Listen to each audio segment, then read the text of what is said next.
esta nueva jornada del ciclo de estrategias para pymes, que está organizado, las voy a mencionar, por la Cámara Armenia, por la Cámara Austríaca, por la Cámara Británica, nosotros, canadienses, la china, la croata, danesa, la de Estados Unidos, en Argentina, la francesa, la Cámara israelí, que también nos acompaña, la italiana, mexicana, la de Portugal, Sudáfrica, Suecia y Suiza. Espero no haberme olvidado ninguna. ¿De qué vamos a hablar hoy? Vamos a hablar sobre cómo aumentar la reputación en las pequeñas y medianas empresas. Vamos a hablar de lo que significa ir pensando desde el branding a la estrategia del negocio. Y esta es una propuesta de la UCEMA. Entonces, para ello convocamos a Pablo Orsinoli, que nos acompaña. Pablo dirige el Centro de Desarrollo PYME de la Universidad UCEMA, un centro que fue creado hace 2 años ya casi, ¿no, Pablo? ¿Qué tal? Sí, Buen exactamente. día. Buen día, ¿cómo están? Bienvenidos. Bien, muy bien, gracias. Ese centro fue creado para avanzar en el desarrollo y la profesionalización de las pequeñas y medianas empresas que operan en nuestro país. Esta presentación introductoria forma parte de las temáticas del ciclo que está diseñado por estas cámaras binacionales y sigue la hoja de ruta de los cursos cortos de alto impacto que tienen una duración de 12 horas sobre diferentes temáticas. Y estas son las temáticas que les estamos presentando mes a mes, aunque esperamos este mes tener 2 actividades. El próximo encuentro va a realizarse hacia fin de mes, vinculado a la gestión de, perdón, a la gestión de relaciones laborales en las empresas. Los cursos de UCEMA para pymes tienen beneficios muy especiales para socios de las cámaras que integran la red. Luego les vamos a ofrecer más detalles al respecto. Bueno, les decía que las pymes tienen su oportunidad porque el nuevo paradigma les está permitiendo conectar mucho más fácilmente, diseñando propuestas de valor y, en consecuencia, experiencias que marcan mucho a la empresa a gusto del consumidor. Y para seguir profundizando, entonces rápidamente les voy a presentar a nuestro invitado y orador, a Pablo Orsinoli, licenciado en Relaciones Internacionales por la Universidad de El Salvador, con un posgrado en la Escuela de Gobierno de la Universidad de Texas y otro posgrado en Comunicación Política por la Universidad Católica Argentina. Pablo actualmente es director de ProLuz, una consultora especializada en comunicación organizacional, y además es profesor de comunicación en organizaciones en la USAL. Además, no sé cuándo tiene tiempo, pero lo hace, escribe columnas de opinión en medios como El Cronista, El Economista, La Voz, Mercado también, sobre actualidad política, negocios y pymes. Pablo, ¿cómo estás nuevamente? Te cedo la palabra, ya tenemos a la audiencia casi consolidada para ir comenzando la presentación y por supuesto les proponemos un primer espacio de unos 25 o 30 minutos.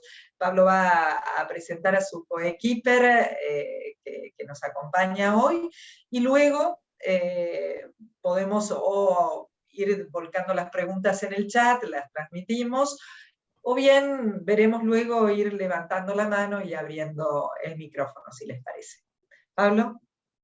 Bueno, Laura, mil gracias por la presentación. La verdad que vas más que elocuente y amplia. Yo iba a decir unas palabras a propósito, una introducción sobre el Centro de Desarrollo Pymes de la Universidad del SEMA, que como bien decía Laura, lo creamos no hace tanto tiempo, hace escasos 2 años, con el propósito que bien mencionaba, asociado a la profesionalización de las pequeñas y medianas empresas, por un lado, y también en función de acompañar a los número 1 de estas empresas en cuanto a la toma de decisiones. Como información pueden encontrar toda la información del centro en la URL de la universidad, que es ucema.edu.ar/cdpymes. Allí pueden ver un poco qué es lo que estamos haciendo. Por un lado, los cursos cortos de alto impacto, para los cuales las cámaras binacionales tienen un descuento determinado, y a su vez tenemos una serie de webinarios abiertos, públicos y gratuitos, también al cual están invitados. En esos webinarios tocamos temas de coyuntura para los tomadores de decisiones y también asuntos estratégicos. Bueno, ustedes saben que para los número uno que están más involucrados en la coyuntura que en lo estratégico, por una cuestión de la presión del contexto, salirse un poco de lo cotidiano siempre vale la pena. Pero bueno, allí en la URL de la universidad pueden encontrar toda nuestra información y están invitados a verla y comentar con nosotros. También el objetivo del centro es desarrollar una comunidad propia y genuina de empresarios, y en eso estamos. Bueno, dicho esto, antes de arrancar, quiero presentar a Agustina. Agustina Migliorini es la líder del capítulo de digitalización y community management en la agencia que conduzco, que es Prolux, y también es parte del programa de branding y reputación en la empresa que tenemos en el Centro de Desarrollo Pymes de la universidad. En mi caso, yo voy a hacer una presentación más, si se quiere, conceptual y analógica. Agustina va a estar más enfocada en los aspectos asociados a la reputación digital, que hoy, bueno, ustedes saben, define mucho de lo que acontece en las empresas. Eso por un lado. Y por otro, bueno, digamos, la presentación, si bien el nombre gira en torno a lo corporativo, a las empresas, lo que aquí vamos a ver, los conceptos que aquí vamos a ver, no aplican solamente a empresas, sino a cualquier tipo de actor social, llámese universidad, partido político, cámara empresaria, hasta les diría sindicatos y demás, de modo que, si bien el foco está puesto en las empresas, es derivado para los otros actores que les estaba mencionando. Así que, bueno, Agustina, si querés, pongamos el primer slide y vamos con la presentación. Buenísimo, bueno, ante todo, buenos días. Perdón, hola, ¿qué tal? ¿Qué tal? Buen día, Agustina. No hay problema. Interrumpo porque nosotros enviamos un link único de la Cámara de Comercio Argentino-Canadiense, y por eso estamos invitando a la gente a renombrarse para identificarse dentro de la misma ventanita. Los que desean hacerlo, con gusto. Así que ahora sí invitamos a Agustina a compartir la pantalla y comenzamos. Excelente.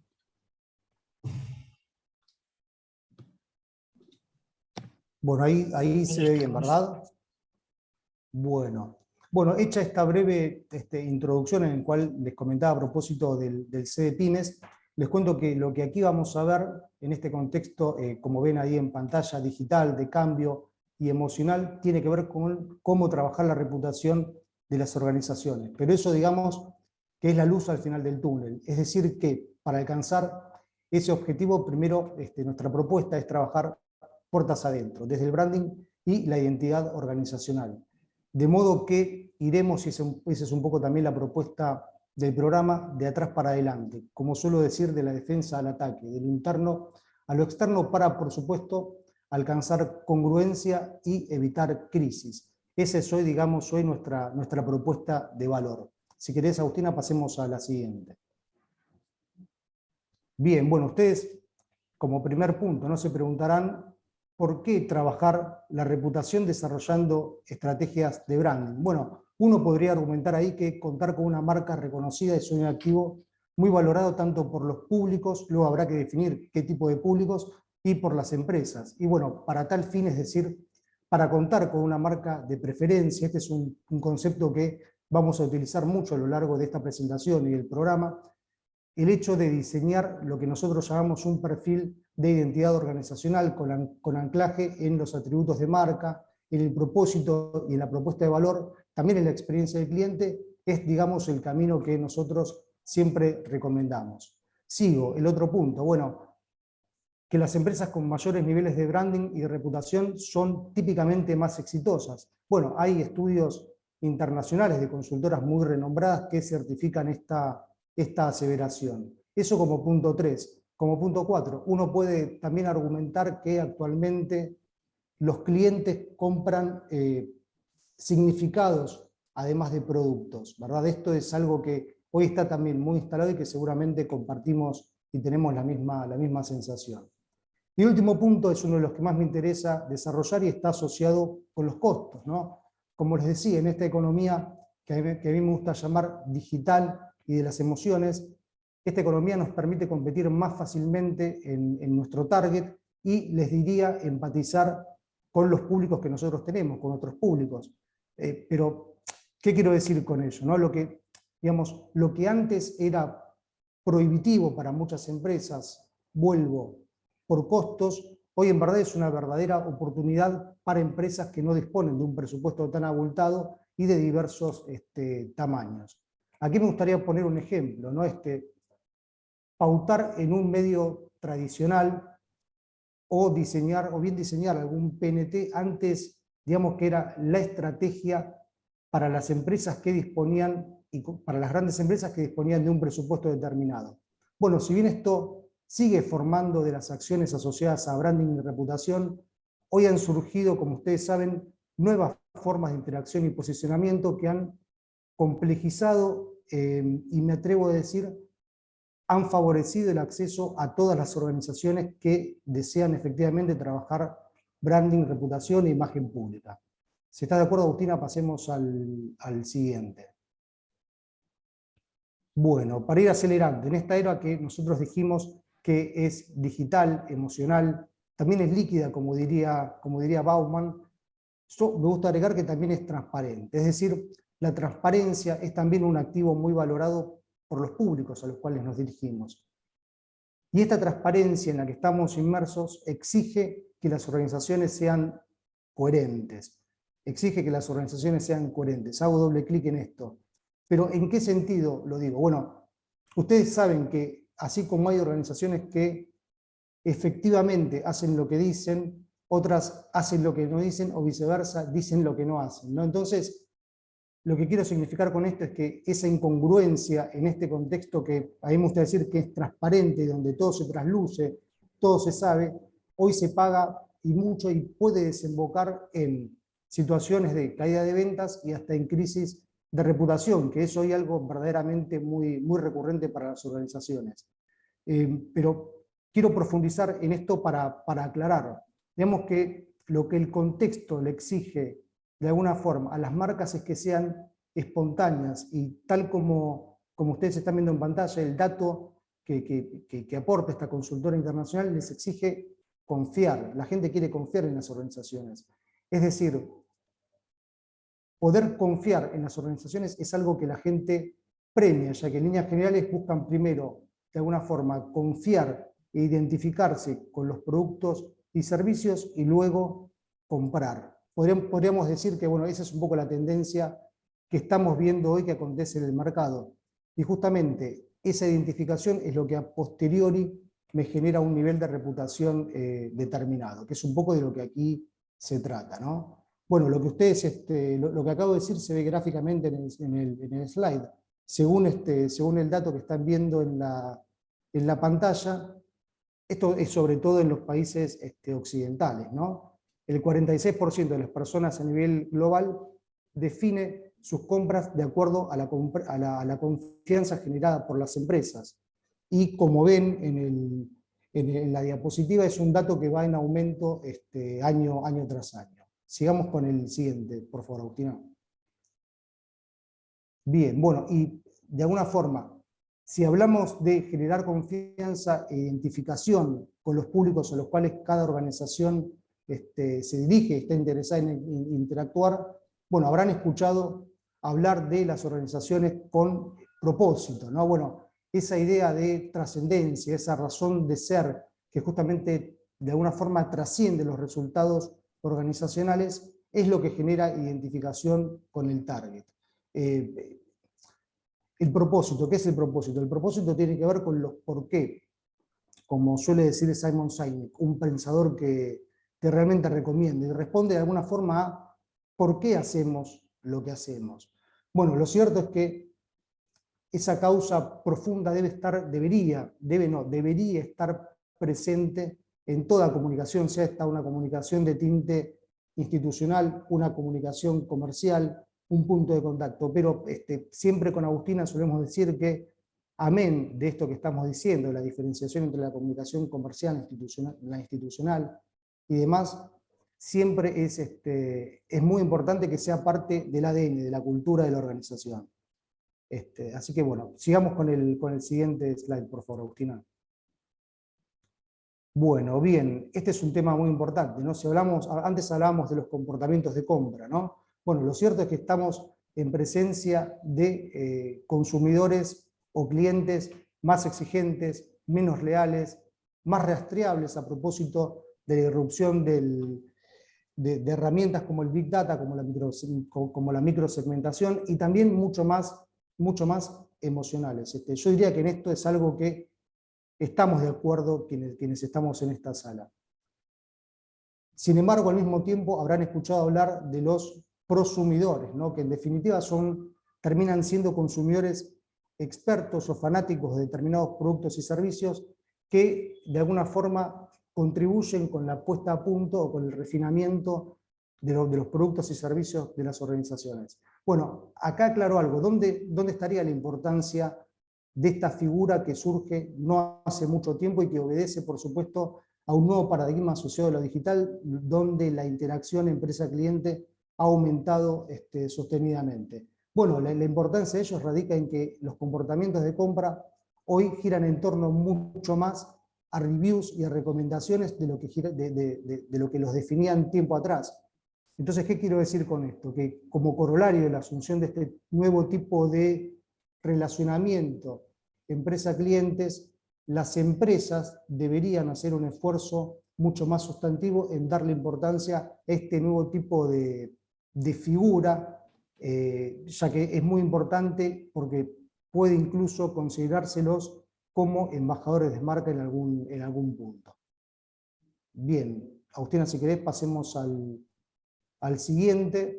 Bueno, este es uno de los temas que más me interesa desarrollar. En línea con lo que les venía planteando, la digitalización nos trajo una sociedad dominada por el smartphone, ¿no? Una sociedad que, si les parece, podríamos definir como smartphone-céntrica. Bueno, en ese marco donde verdaderamente todo hoy pasa por el teléfono, el desafío que se les plantea a las organizaciones, uno puede decir que está definido por cómo trabajar sobre las percepciones de las personas por medio de estos dispositivos. Miren, a propósito de la imagen que están viendo, cuando le mostré a un hijo mío esta señalización que está en las calles de Estados Unidos para alertar a los peatones respecto del uso del teléfono celular, me dijo, bueno, pero en lugar de la vía pública debería estar en la pantalla, ¿no? Y bueno, yo considero que para bien o para mal, posiblemente tenga razón. ¿Qué es lo que quiero significar con esto? Que todo realmente pasa por el teléfono. Pero para ser gráfico, profundizo en este tema que me parece muy interesante. Uno podría decir que, siguiendo este razonamiento, Internet, para conceptualizarlo correctamente, ¿verdad? Internet es hoy lo que el fuego era hace miles de años, ¿no? El fuego como lugar alrededor del cual la gente se reunía. Esto lo digo en un tono metafórico, ¿no? Hoy Internet es el fuego, la gente se reúne alrededor de Internet y utiliza estos dispositivos como vía de contacto. Bueno, ustedes me dirán, en relación a este punto, ¿qué es lo que tienen que ver las marcas con esto que estoy describiendo? Y la respuesta gira en torno a que las marcas se vinculan con las personas a través de estos dispositivos, y viceversa, las personas se vinculan con las marcas a través de los teléfonos. Nada más y nada menos, y de ahí viene la importancia de tener en cuenta este concepto de smartphone-centrismo. Este punto que acabo de mencionar, por supuesto da para mucho debate y para profundizar, pero preferiría dejarlo para que Agustina lo desarrolle más, ya que ella va a llevar adelante la parte asociada a la reputación digital y está íntimamente ligado, se imaginarán, al smartphone-centrismo. Vamos al siguiente, por favor. Bueno, y esto está vinculado con lo que dijimos, ¿verdad? Ustedes están viendo en pantalla, bueno, la frase que dice que los discursos y cualquier estrategia de comunicaciones se pesan en caracteres. El desafío hoy está asociado a transmitir mucho significado en poco espacio. Bueno, ¿qué querría decir eso? ¿No? Que para para los que nos dedicamos a comunicaciones y también para las marcas, el teléfono de alguna forma define nuestra forma de redacción, nuestro estilo, y exige también que seamos mucho más eficaces y directos en nuestros mensajes. Bueno, y a propósito de esto también me permito un comentario, es que de alguna forma en esta cultura que además de ser digital, emocional, líquida, también al menos a mí me gusta definirlo como una cultura del algoritmo, de los filtros burbuja y de la segmentación o la microsegmentación, Google también nos dice un poco cómo debemos escribir en verdad. Nada, luces y sombras de esta época que estamos viviendo. Vayamos al siguiente, por favor, Augusto. Bien, bueno, y a su vez, a nivel marcas, hemos pasado de una suerte, a nivel marcas y a nivel cualquier tipo de organización o a nivel comunicación personal, hemos pasado de una suerte de incomunicación vertical, donde típicamente no había interacción entre organización y clientes, entre partidos políticos y personas que adherían a ellos o no, a una hiperconexión horizontal. Creería que no vale la pena profundizar en este punto, ya que el concepto se sobreentiende. Pero dicho esto, la pregunta entonces sería, teniendo en cuenta esta hiperconexión horizontal, ¿es más fácil o es más difícil hoy establecer un match, como típicamente se dice, con las audiencias a las cuales les queremos hablar? ¿Qué es controlable y qué no desde el punto de vista de las comunicaciones? Y a su vez, ¿qué tipos de canales o actores van a legitimar los mensajes que queremos comunicar? Van a ser, a propósito de esta legitimación, van a ser los medios de comunicación, van a ser las redes sociales, los influencers, que seguramente es un tema que desarrollará Agustina posteriori, o cómo vamos a hacer para legitimar nuestro mensaje. Y paralelamente, ¿cómo se ordena esta comunicación sin intermediarios? Bueno, estas en definitiva son algunas de las preguntas típicas y de los puntos donde la ajustan, los puntos de dolor, como típicamente se dice, de las organizaciones que quieren trabajar hoy branding y reputación. Bien, vayamos al siguiente. Bien, bueno, un poco como mencionábamos antes tibiamente, hoy de alguna forma entiendo que la batalla está asociada por la legitimidad. Y vuelvo con disparadores, ya que aquí un poco tiene que ver con a quién le creemos. Antes hablamos en uno de los slides al principio de la confianza. Bueno, ¿a quién le creen las personas? ¿Le creen a lo que una empresa diga a sí misma? De sí misma le creen a un vocero calificado, le creen a un prosumidor, le creen a un cliente, le creen a un proveedor. Bueno, lo cierto es que este tema está más asociado a opinión pública, pero la gente podemos decir que le cree menos a las instituciones de lo que le cree a las personas, ¿no? Y de ahí la importancia de lo que nosotros hacemos foco y siempre decimos, de la importancia de humanizar la empresa, ¿no? De comunicar quién detrás de comunicar lo que decíamos antes, propósito, que en definitiva es lo que genera identificación de forma permanente con nuestro target.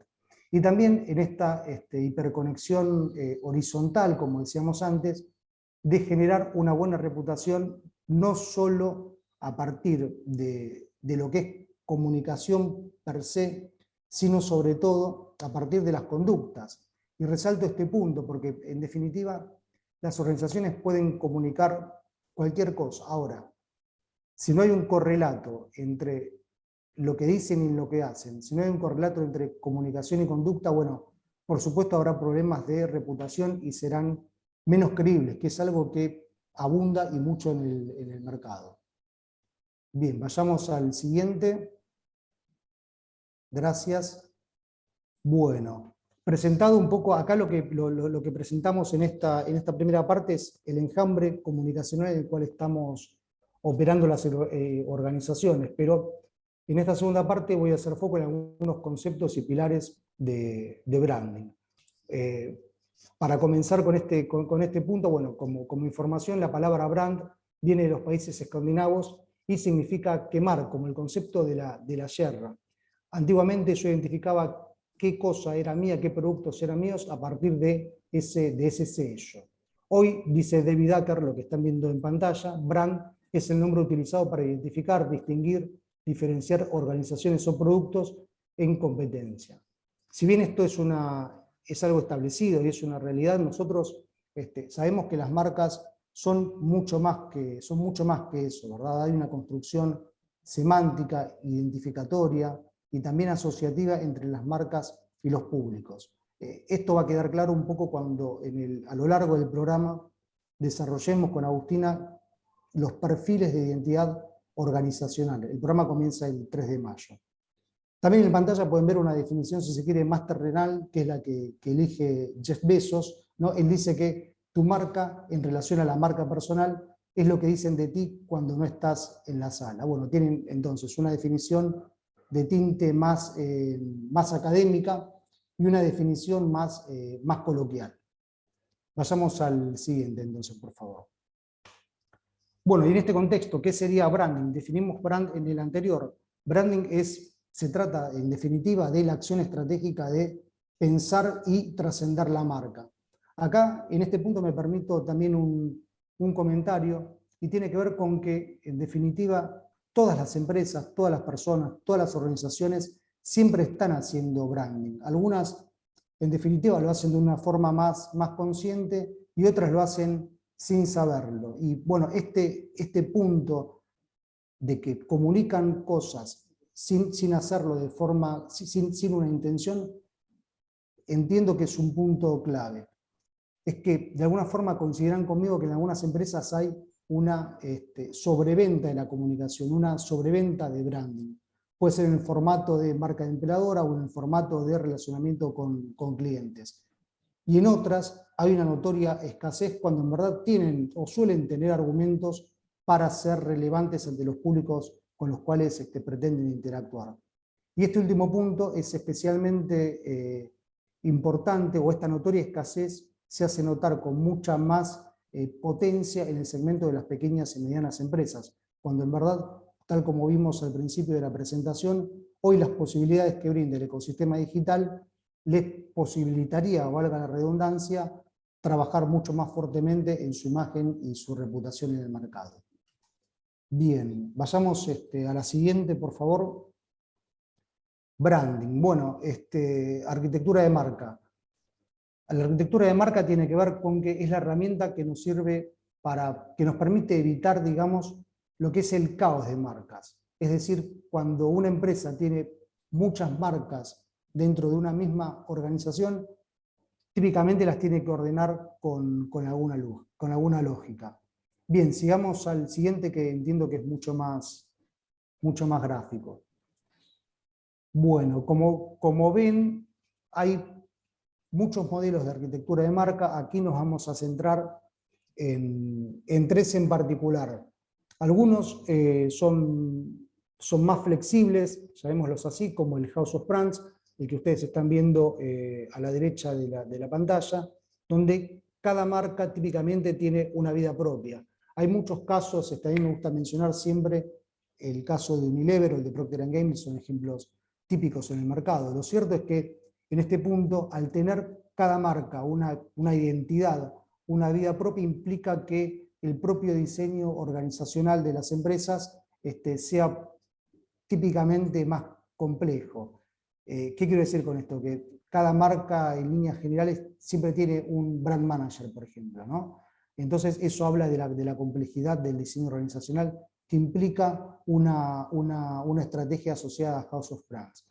El otro modelo que están viendo es el de Single Brands o Branded House, tal como dice ahí. Bueno, es un modelo que en definitiva es más eficiente desde el punto de vista de los costos y también de la inversión. En este caso, solo una marca cruza toda la organización. Ahí entran, bueno, la mayoría de las empresas pymes tienen un modelo de single brands, o empresas grandes también, en el caso de IBM o Accenture, por citar algunas, son empresas que operan bajo este modelo. Y el otro modelo aquí presentado, que nosotros presentamos, es el de marcas endosadas o endorsed brands, ¿verdad? Donde la marca madre y la marca que ya está posicionada en el mercado apalanca o le da visibilidad a las submarcas que pertenecen al grupo económico. Hay muchos ejemplos en el mercado, para hacer sentido y citar algunos, el caso de Nestlé con firmas como Nespresso o Nescafé. Mismo nosotros en el CD Pymes, con la Universidad del SEMA, nos apalancamos, ¿verdad?, en una marca que ya está establecida en el mercado, y hay empresas PYME que también lo están empezando a hacer, como por ejemplo Grido con la submarca Viavana, ¿verdad? Esos son casos de marcas endosadas. Bien, sigamos al próximo.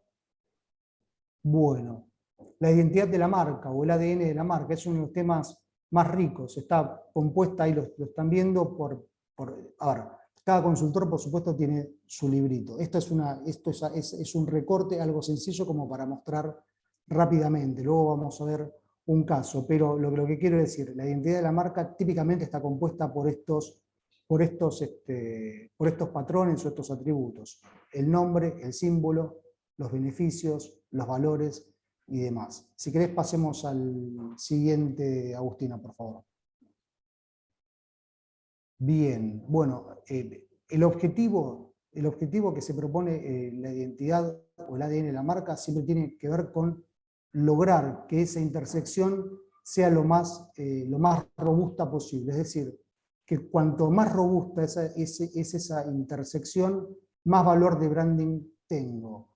En concreto, el objetivo es lograr que lo que nos define a nosotros como identidad de marca sea lo más parecido a lo que los públicos perciben de nosotros, ¿no? Ese es un poco el fin de la identidad de la marca. Vayamos al siguiente, que es un caso testigo. Bien, bueno, ahí lo están viendo. Se trata del caso de Nike, una empresa más que posicionada en el mercado. Ahí les propongo desglosar un poco la composición de la marca. Bueno, cuando uno piensa en el nombre de la marca, bueno, ¿qué cosas entran en juego? Por un lado, uno podría decir la tipografía, en este caso es en mayúscula, es en negrita. Eso da una impronta de la marca. No se trata de una marca romántica, sino que por el contrario tiene potencia, tiene fuerza.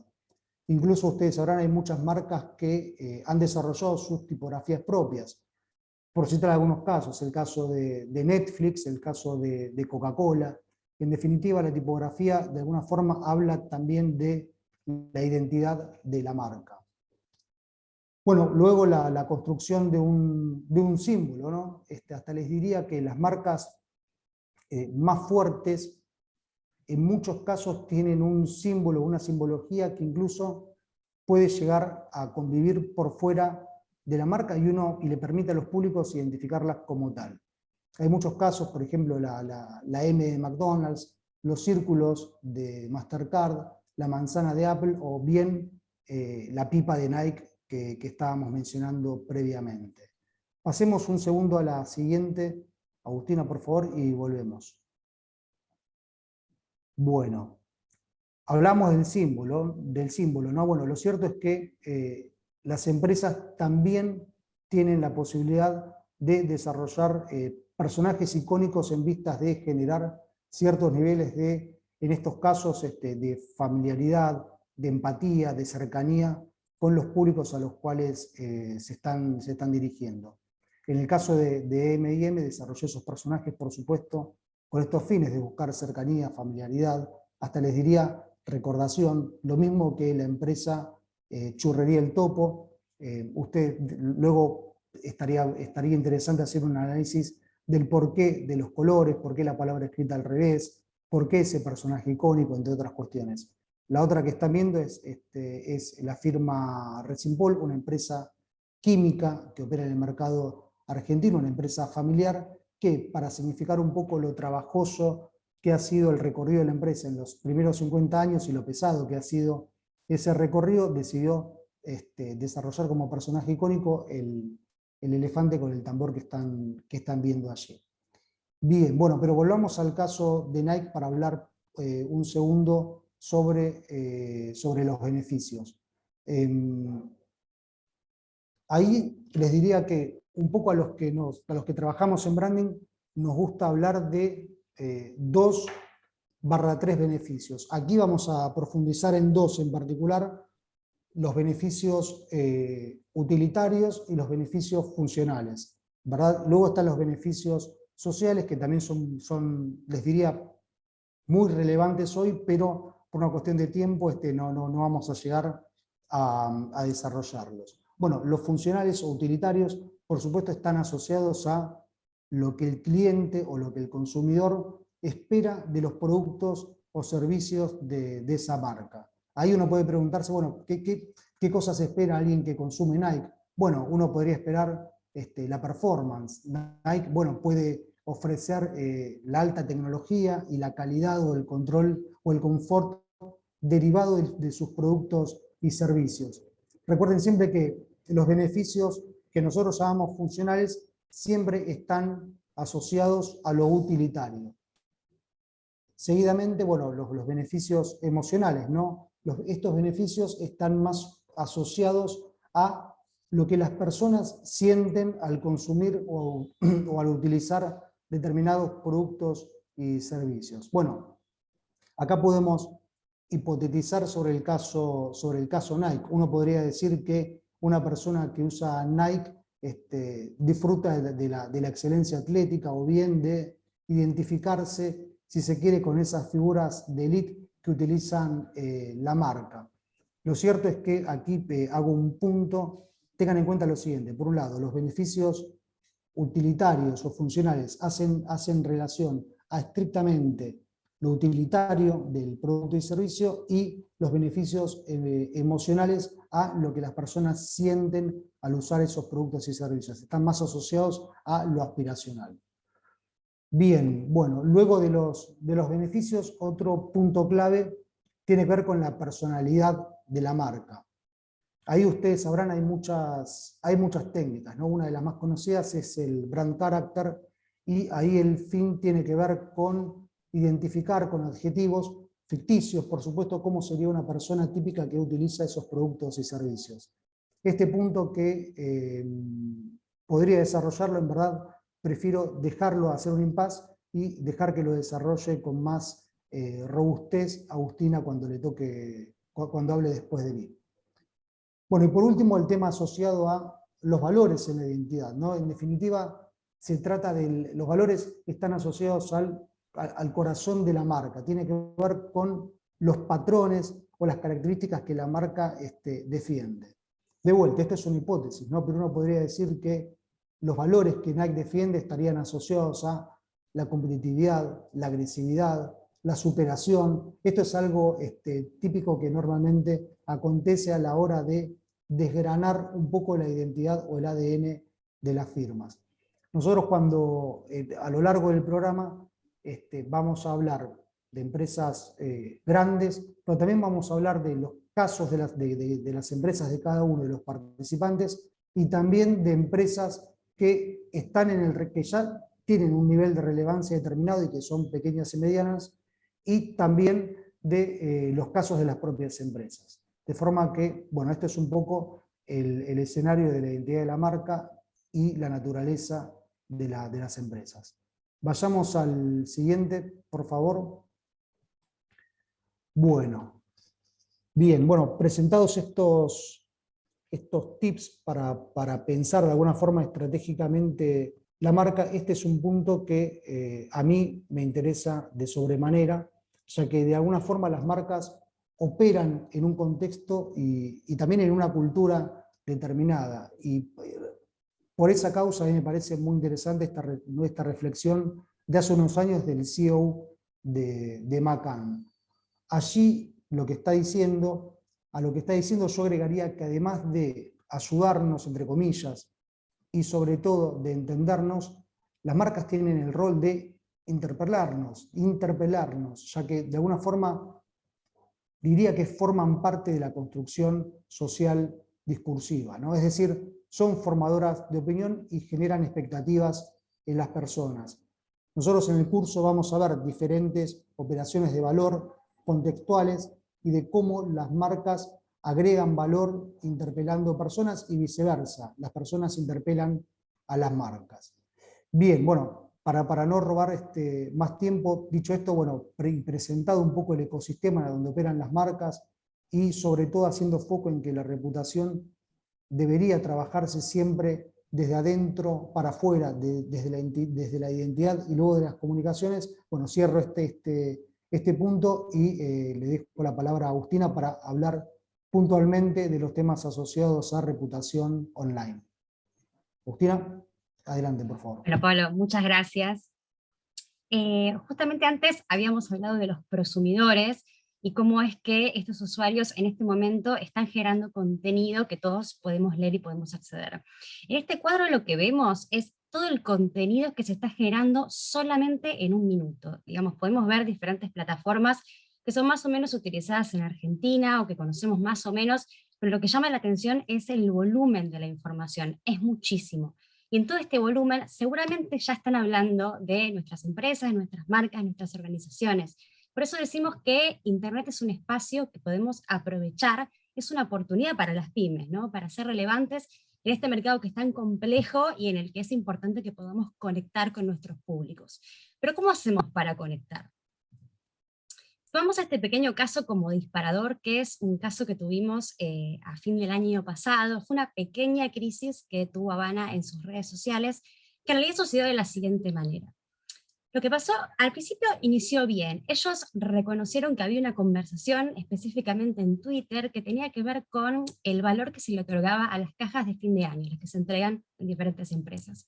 Pero fundamentalmente se había valorado especialmente la caja de Habana, es decir, el público había manifestado su elección, se había mostrado como un público fidelizado y los había elegido espontáneamente, ellos no habían hecho ninguna campaña para que sucediera esta valorización. Ellos retomaron esta conversación para realizar una campaña, pero no estuvo bien enfocada. Porque ¿qué fue lo que hicieron? Crearon un concurso en el cual a todos aquellos que no habían recibido esta caja de fin de año, ya sea porque sus empresas no se entregaban, porque eran trabajadores autónomos, bueno, ellos les dijeron, dejen su quill a todos estos usuarios que no habían recibido, que la empresa les iba a entregar esta tan anhelada caja.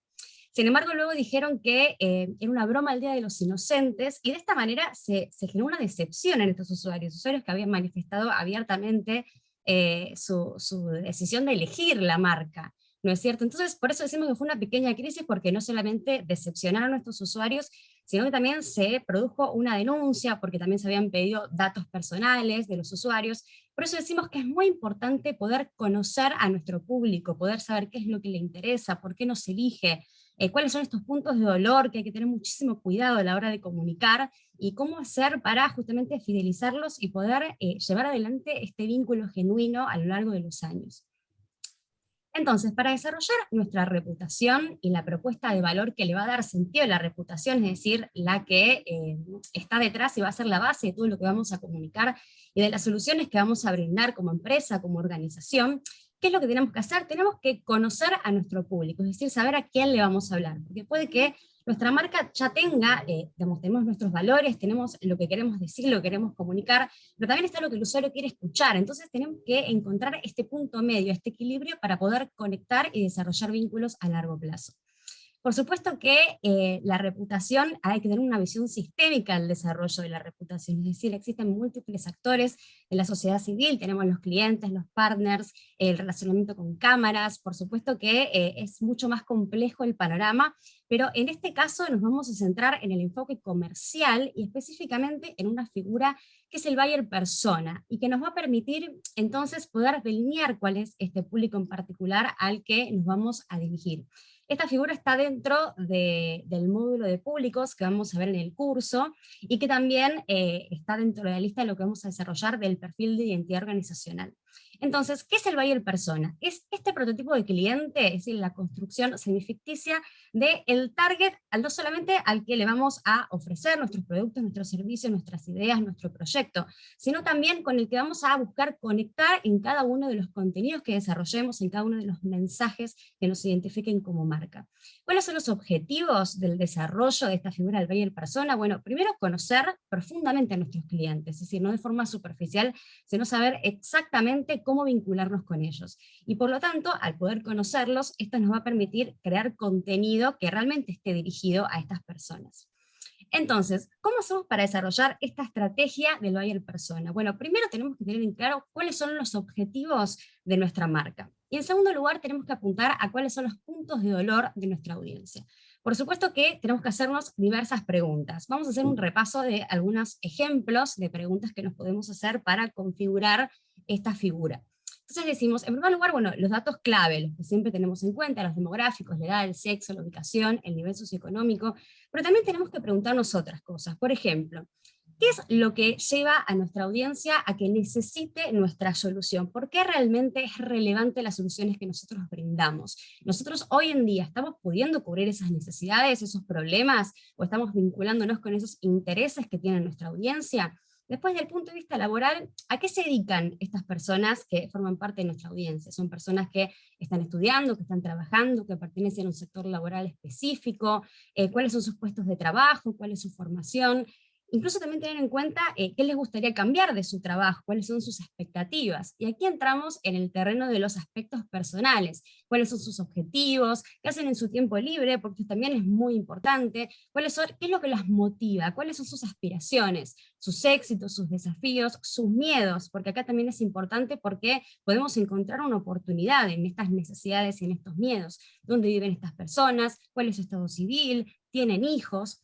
También, por otro lado, es importante tener en cuenta la conducta online, es decir, qué consumen en Internet para saber exactamente cómo vincularnos. Entonces, tenemos en cuenta cuáles son las fuentes de información que tienen una referencia, es decir, ellos en quién confían para informarse, cómo aprenden acerca de su industria de acuerdo al área en la que se encuentren, de repente cuáles son las redes sociales que utilizan, porque también va a depender de cada segmento, de cada área, de repente de las edades que tienen cada uno. ¿Cuál es el proceso de compra? Es decir, ellos compran de forma online, confían en la compra online, ¿por qué de repente no confiarían?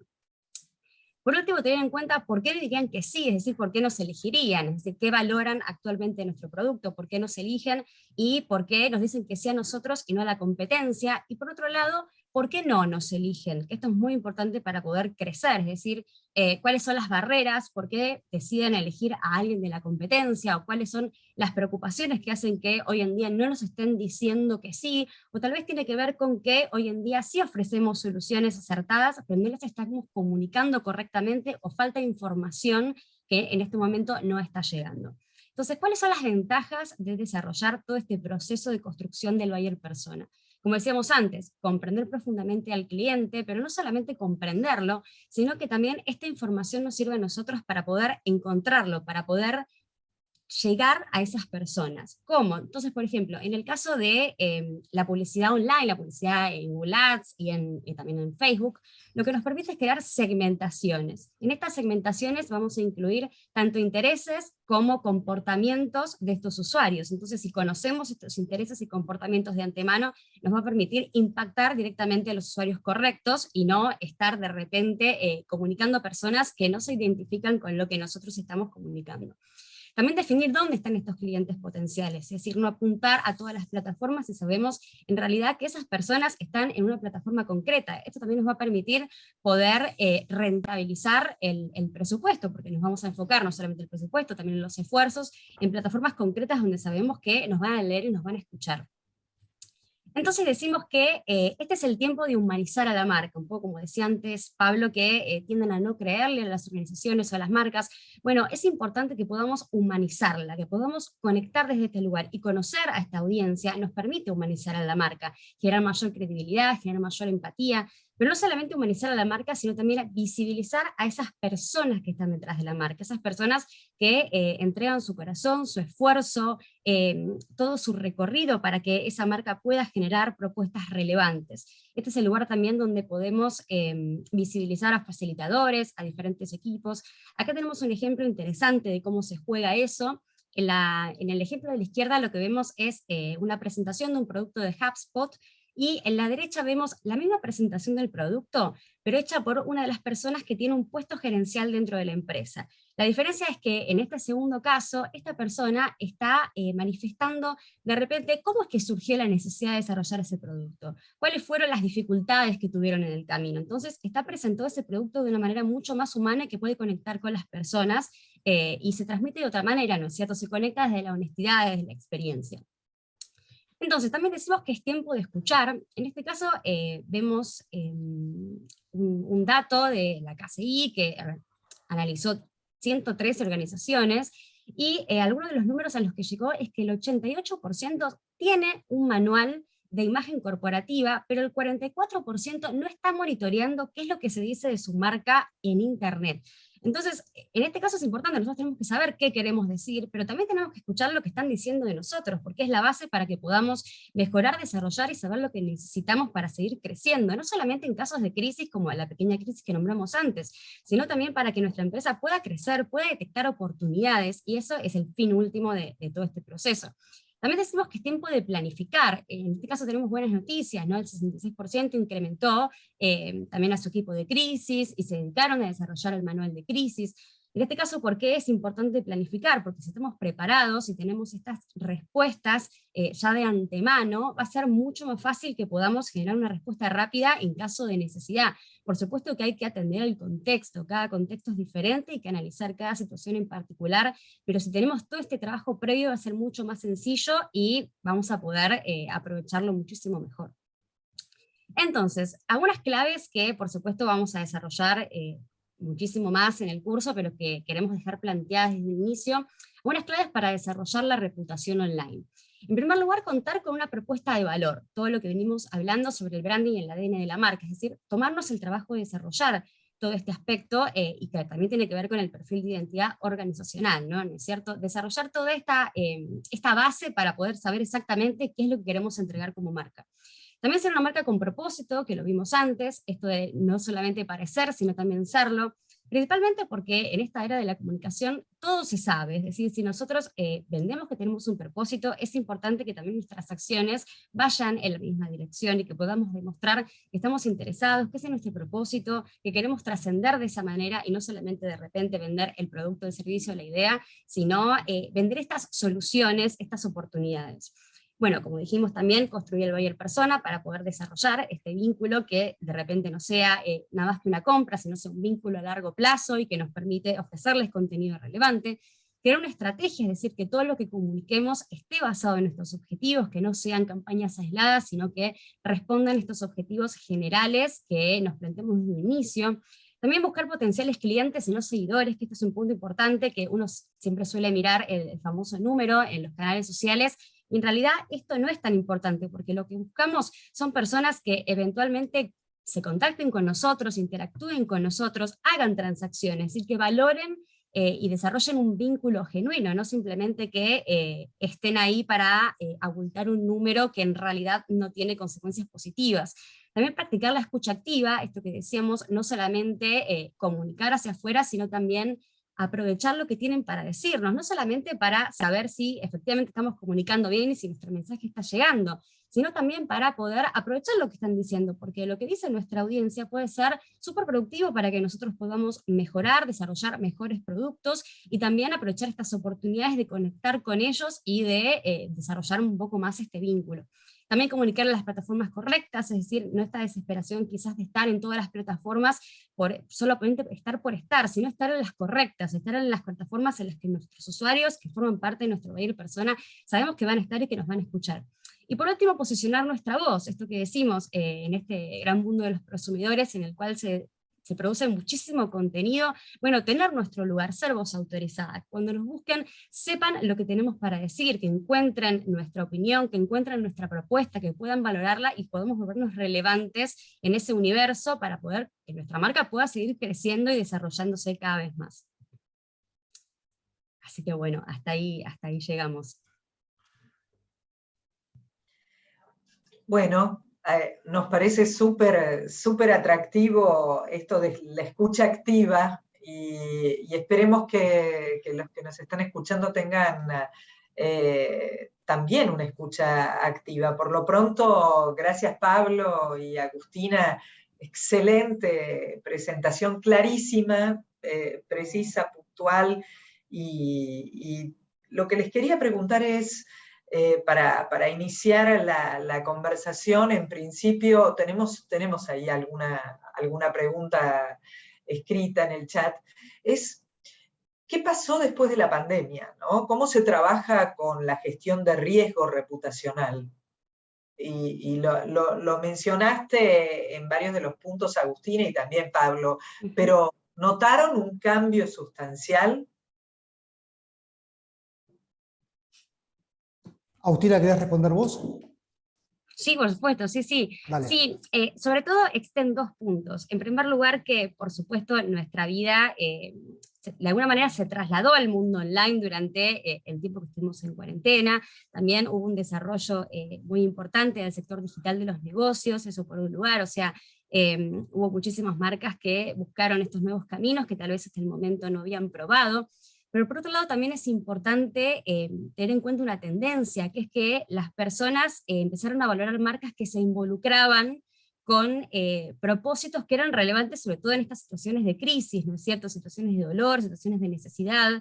Entonces, de alguna manera, se reforzó esta necesidad de la marca de conectar desde ese lugar, no simplemente limitarse a vender, sino también, bueno, tenemos muchísimos ejemplos de marcas que se involucraron con la situación, que fueron a producir productos específicos que se estaban necesitando en ese momento, que también se involucraron con otras organizaciones para que básicamente mejorar la vida de las personas que por supuesto se encontraron hasta ante una situación completamente inusitada, y que necesitaban del poder, del talento y del desarrollo de estas marcas que realmente tuvieron la oportunidad de ser relevantes más allá de su área de expertise habitual. Otro punto, me permito agregar un comentario a lo que dice Agustina. Ha habido marcas, estaba en la presentación, pero por una cuestión de tiempo preferí no mostrarlo. Ha habido casos de marcas que ustedes saben, nada más personal para una marca que el logo que las identifica, ¿verdad? Y hay marcas que a propósito de la irrupción de la pandemia han alterado su logo.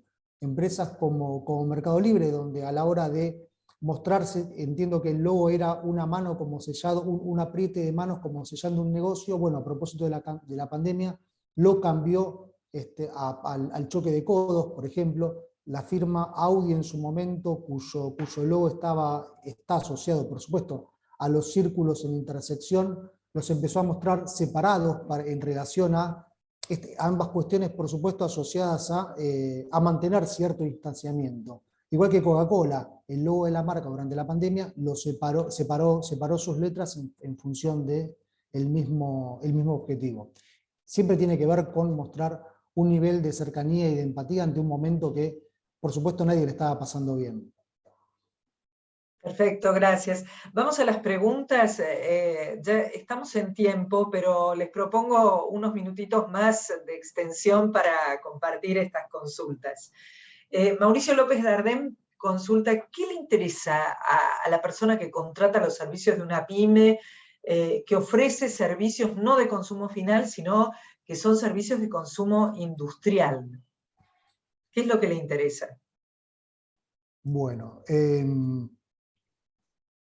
por supuesto es un negocio B2B. Yo diría que, creería que lo más importante a la hora de trabajar reputación y branding y reputación para un negocio que le vende a empresas está asociado a la experiencia del cliente o la experiencia de marca, y lograr que esa buena construcción de marca en relación a la experiencia brindada sea efectivamente comunicada a posteriori. Es decir, nosotros de alguna forma trabajamos branding y reputación desde el punto de vista de la imagen, de la imagen pública, desde la imagen corporativa.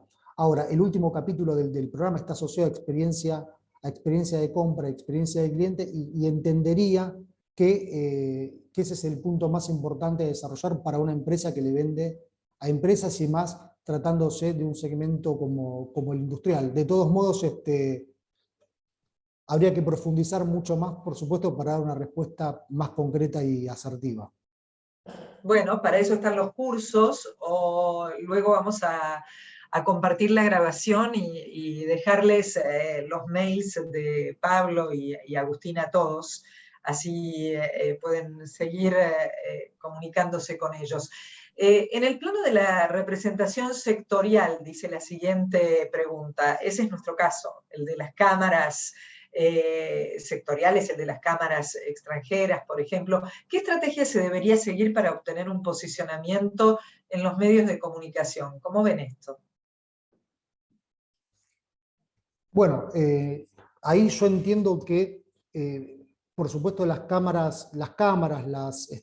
instituciones con ciertos niveles de tradición, por supuesto, están en detrimento de las empresas que han surgido en los últimos tiempos, que tienen una visión más asociada a lo digital. Las empresas o las organizaciones tradicionales le dan un nivel de relevancia y con certeza muy pronunciado al posicionamiento en medios de comunicación. Sobre cuál sería la estrategia adecuada, bueno, hay muchas formas.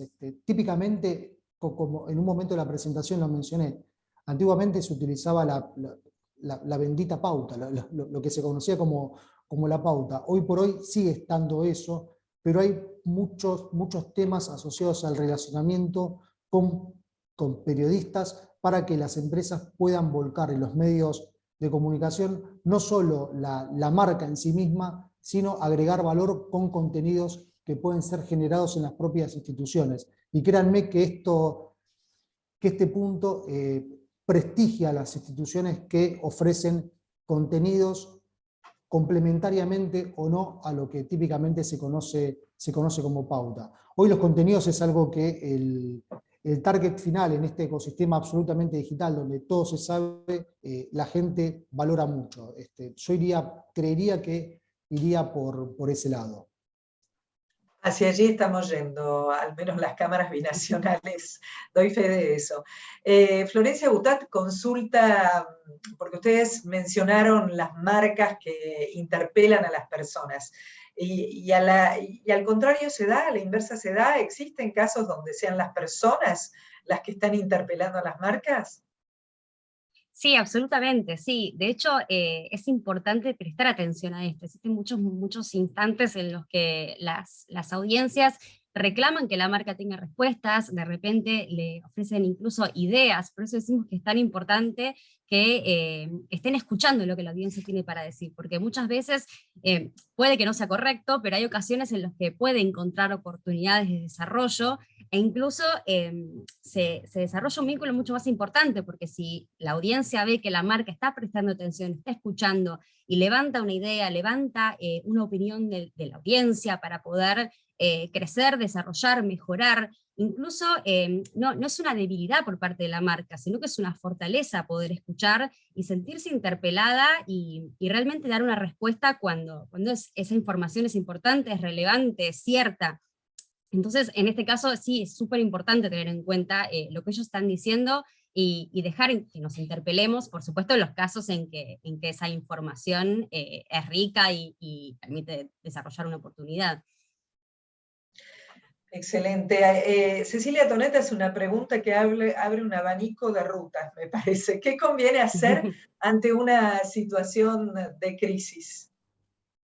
Bueno, sobre todo hay como dos etapas. Hay una etapa previa que es importante tener en cuenta, que es la etapa de la planificación. Es decir, si nosotros planificamos antes de que ocurra, ya tenemos de alguna manera medio camino recorrido. Entonces, por eso decimos que es importante desarrollar el manual de crisis, tener en cuenta cuáles son los puntos fuertes y los puntos débiles de la marca, es decir, tener todo este terreno armado que por supuesto podemos encontrarnos frente a sorpresas, pero hay ciertas situaciones que ya vamos a tener mapeadas. Y en segundo lugar, por supuesto, poder interpretar la situación concreta de crisis frente a la que nos encontramos, es decir, esto proviene de un factor externo, tiene que ver con un vínculo de la marca con otra organización que no conoce de todo, tiene que ver con una falla en el producto, tiene que ver con una respuesta errónea, una campaña que no estuvo bien orientada, es decir, existen múltiples opciones y fundamentalmente es importante, por un lado planificar y por otro lado poder interpretar la situación para ver qué tipo de respuesta conviene dar y cuál es el alcance de esa respuesta. Perdón, me quedé pensando un poco en la pregunta previa en relación a si las marcas pueden interpelarnos.